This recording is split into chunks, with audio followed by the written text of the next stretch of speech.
আসসালামু আলাইকুম রহমতুল্লাহ। সুপ্রিয় দর্শক, বাইতুল মুকাররমের খতিব মালেক সাহেব, মুফতি মালেক সাহেব এবং মাওলানা তারেক মনোয়ারকে নিয়ে পুরা সোশ্যাল মিডিয়া তোলপাড়। কওমি অঙ্গন থেকে মাওলানা তারেক মনোয়ার এবং জামাতে ইসলামীকে গালিগালাজ করা হচ্ছে, তুলোধনা করা হচ্ছে।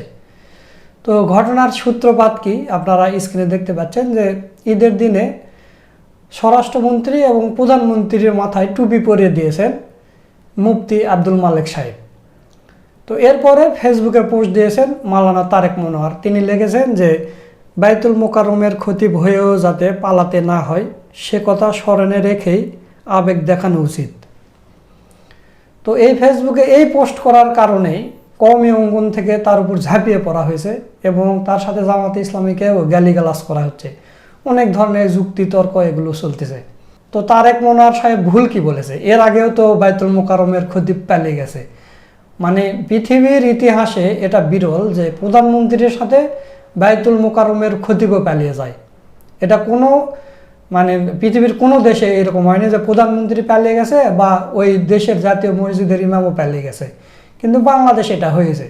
তো এই কারণেই বলেছে। তো তারেক মনোয়ার কি ভুল কিছু বলেছে? না, বলেনি। কারণ এই মুফতি আব্দুল মালেক সাহেব নির্বাচনের আগে গণভোটের বিরোধিতা করেছে।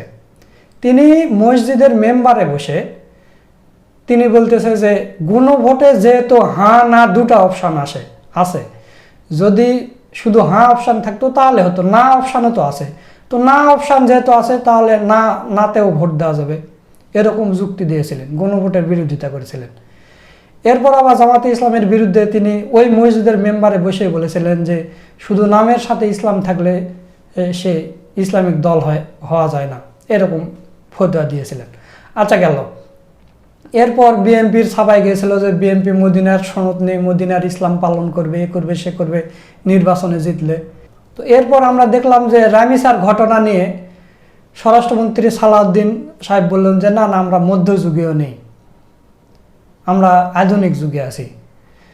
তো রাসূল সাল্লাল্লাহু আলাইহি সাল্লামের যুগকে, মদিনার সনদকে যে কটাক্ষ করলো, এই আব্দুল মালেক কোন প্রতিবাদ করেছে? না, করেনি। তো তাহলে তারেক মনোয়ার ভুল কি বলেছে বলেন? তারেক মনোয়ার ভুল বলেনি। এই লোকটা হচ্ছে তেলবাস। এই লোকটাকে অনেকে বলে যে এশিয়ার মধ্যে সর্ববৃহৎ আলেম নাকি। তো সর্ববৃহৎ আলেম তো তেল মারে কেন?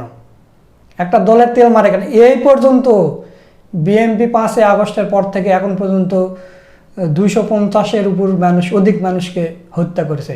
এই কয়েকদিনে শত শত ধর্ষণ হয়েছে। এই কয়েক মাসে এই মুফতি আব্দুল মালেক কোনো প্রতিবাদ করেছে? বা এই শিশুদের যে ধর্ষণ করা হচ্ছে, বাংলাদেশের সব মানুষ ফুঁসে উঠেছে। এই মুফতি আব্দুল মালেক কোনো প্রতিবাদ করেছে? না, করেনি। এই লোকটা তেল মারার জন্য শ্রেষ্ঠ।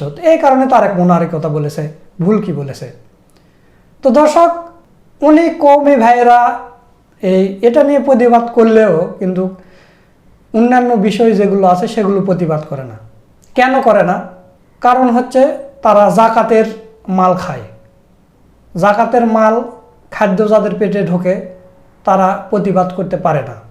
এই বিষয়ে মাওলানা মোজাম্মেল হক সাহেব একটা কথা বলেছেন। চলুন আমরা সেই ভিডিওটা একটু দেখি। জাকাত, ফেতরা, ভিক্ষা এগুলো দিয়া কোনো হালে তাদের জীবন পরিচালনা, মাদ্রাসা পরিচালনা, এই যে জাকাত, ফেতরা, ভিক্ষার অবস্থা মুসলমানদের, সেইটা কিন্তু এখনও মুসলমানরা ছাড়তে পারে নাই। কোরবানির চামড়ার পয়সা দেবেন, লেবরিংয়ে দেবেন, এগুলি কিন্তু এখনও তাদের আছে, কিন্তু এটা শুরু হয়েছে ওই সময়। আর এই পয়সা দিয়ে ছেলে ফেলে খাদ্য খাইলে ওই ছেলের দ্বারা কোনো কাজ হবে না। তার কারণে এটা জাকাত হলো মালের ময়লা। জিনিসটা বোঝেন, এটা খুব কঠিন বোঝার জিনিস। জাকাত হচ্ছে মালের ময়লা। এখন ময়লা কি সবাই খেতে পারে? এই জাকাত রাসূলের পরিবার এবং রাসূলের বংশধর যদি কেউ আজও পৃথিবীতে থাকে তাদের জন্য জাকাত গ্রহণ করা হারাম। এটা কেন? যে এরা রাজবংশ, রাজপরিবার, এরা পৃথিবীতে অন্যায়ের বিরুদ্ধে কথা বলবে, এরা অন্যায়ের বিরুদ্ধে ঘোষণা করবে, কাজে এদের ওই জাকাত খাইলেই তাদের মনটা ছোট হয়ে যাবে, দুর্বল হয়ে যাবে, মনোবল হারাবে। এই জন্য নবী রাসূল পয়গম্বরদের উপরে জাকাত খাওয়া হারাম। তাহলে জাকাতটা যে একটা আলাদা বস্তু, এটা আপনাকে বুঝতে হবে। আল্লাহ রাসূল বলছে এটা মালের ময়লা। এখন ময়লাকে খায়। দেখেন, ময়লা হলো আপনার বাড়িতে যে বাসি খাবার বা খারাপ খাবার যেটা আপনি খেতে পারবেন না, সেটা কিন্তু একজন পথের ফকিরকে দিলেও খাইতে পারবে। কিন্তু সেই জাকাতটাকে যদি আপনি একেবারে প্রথম শ্রেণীর মানুষ যারা তাদেরকে খাওয়ান, তাহলে অবস্থাটা কী দাঁড়াবে? প্রথম শ্রেণীর মানুষ হলো যারা কোরআনের শিক্ষক হবে, কোরআনের ছাত্র হবে, তারা হবে দেশের 1 নম্বর মানুষ। কি ঠিক কিনা বলেন? এই 1 নম্বর মানুষগুলো কি আপনারা ওই জাকাত খাওয়াইয়া ওগুলাকে পঙ্গু করে দিচ্ছেন সব? তাহলে কি করে সমাজে ভালো কথা হবে, ভালো কথা বলবে মানুষ, বলেন তো? কাজে এই জন্য এই বিষয়টা লক্ষ্য রাখতে হবে। এটার জন্য অনেকেই আলেমরা আমার উপরে ক্ষিপ্ত হন যে উনি আমাকে মসজিদ মাদ্রাসার খয়রাত বন্ধ করে দিয়েছে। আমি মসজিদ মাদ্রাসাটা আল্লাহ চালাবে, আপনার মসজিদ মাদ্রাসা আল্লাহ চালাবে, কখনোই কিছু বন্ধ হবে না। কিন্তু আপনি মনোবল রাখেন যে আল্লাহ যেটা বলেছে আমি মনোবল নিয়ে কাজ করব, আল্লাহ তাআলা আপনাকে আগাতে দিবে ইনশাআল্লাহ। সুপ্রিয় দর্শক, আপনারা মোজাম্মেল হুজুরের ভিডিওটা দেখলেন। এটা আমার মুখের কথা নয়, তিনি তাফসির করার সময় সূরা আম্বিয়ার তাফসির করছিলেন। সূরা আম্বিয়ার 45 আয়াত থেকে তাফসির শুরু করেছিলেন, সেখানে তিনি এই কথাগুলো বলেছেন। তো এখন এই বিষয় নিয়ে গুরুত্বপূর্ণ আলোচনা করেছেন আমাদের বড় ভাই মোহাম্মদ সোলাইমান। তো চলুন আমরা সেই ভিডিওটা একটু দেখে আসি। বায়তুল মুকাররম জাতীয় মসজিদের সম্মানিত খতিব জনাব মুফতি আব্দুল মালেক সাহেব তার নিরপেক্ষতা হারিয়েছেন এবং সমালোচিত হচ্ছেন, এবং সমালোচনা তিনি ডিজার্ভ করেন। বায়তুল মুকাররমের খতিব এটা কোনো ঐশী পোস্ট নয় যে তার সমালোচনা করা যাবে না। দর্শক, জামাত শিবিরকে ঘিরে এবং বায়তুল মুকাররমের খতিব মুফতি আব্দুল মালেক সাহেবকে ঘিরে সোশ্যাল মিডিয়ায় নানান ধরনের আলোচনা চলছে।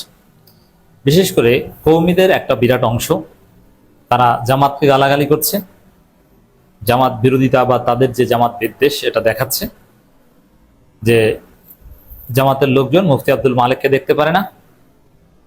মুফতি আব্দুল মালেকের সমালোচনা করে এত বড় সাহস, এত বড় জবরদস্ত আলেম, এত বড় উলুমুল বাহার, তার সমালোচনা করে জামাতের লোকজন, তারা অকথ্য ভাষায় গালাগালি করছে।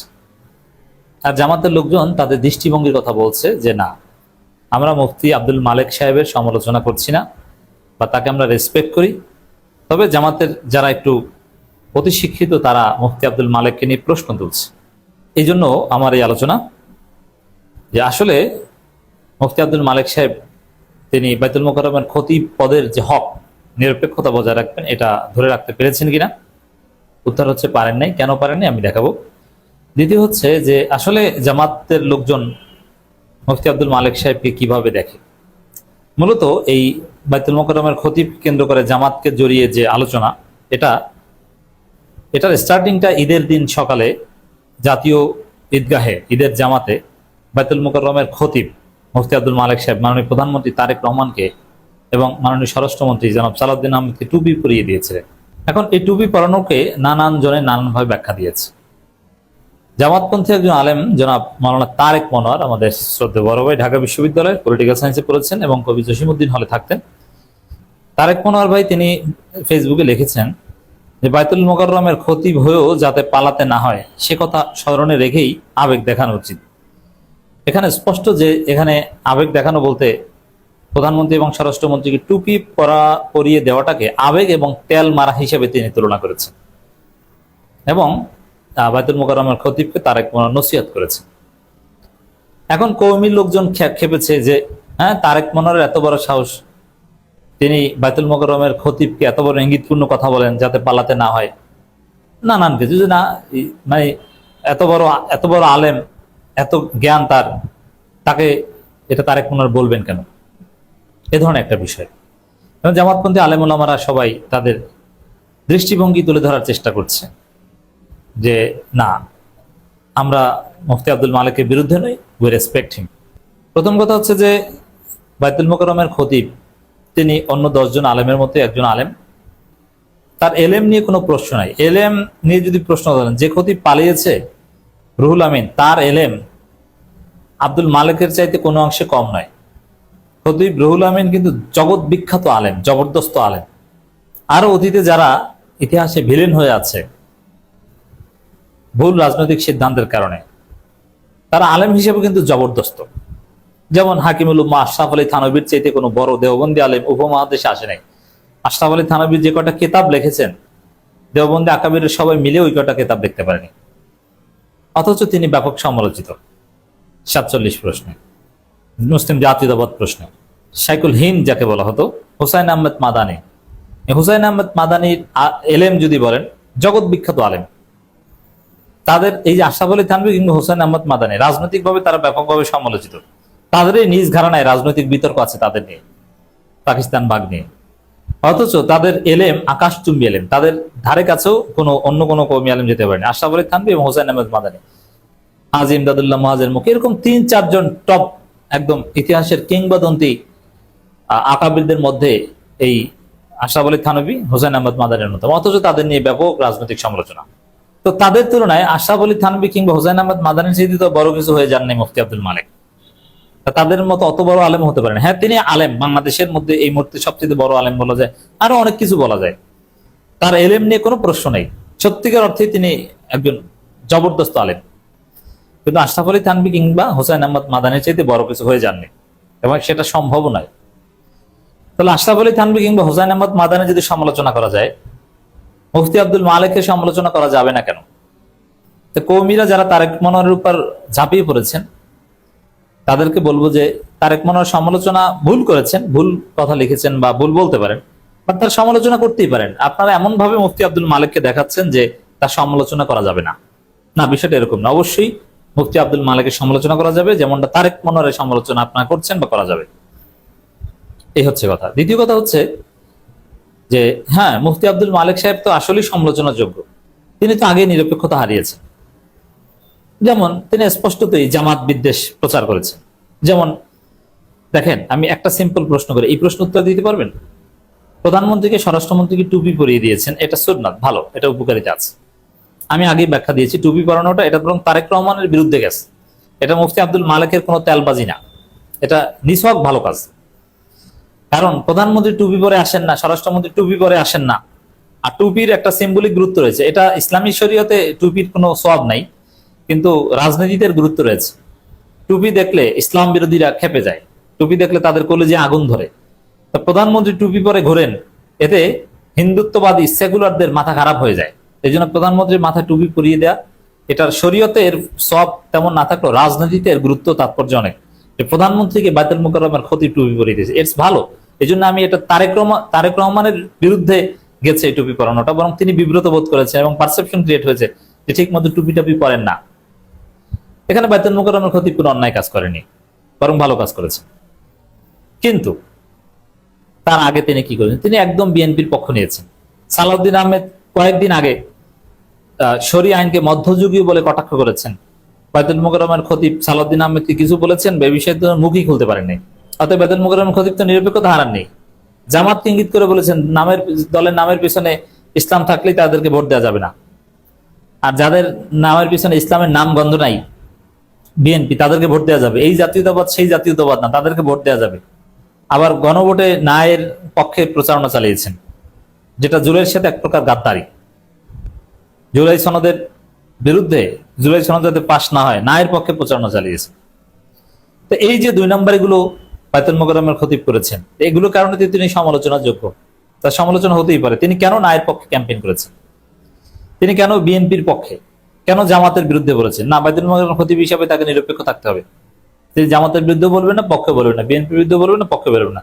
তিনি ন্যায় অন্যায় নিয়ে আমভাবে কথা বলবেন। তো দর্শক, এই বাইতুল মুকাররমের খতিবকে নিয়ে সমালোচনা করা যায়, সমালোচনা করার অধিকার রয়েছে, ইটস ভেরি সিম্পল। আর জামাতের লোকজন মনে করে যে তিনি জবরদস্ত আলেম, তিনি ভুল ত্রুটি করলো, এগুলো নিয়ে জামাত কথা বলা পছন্দ করে না।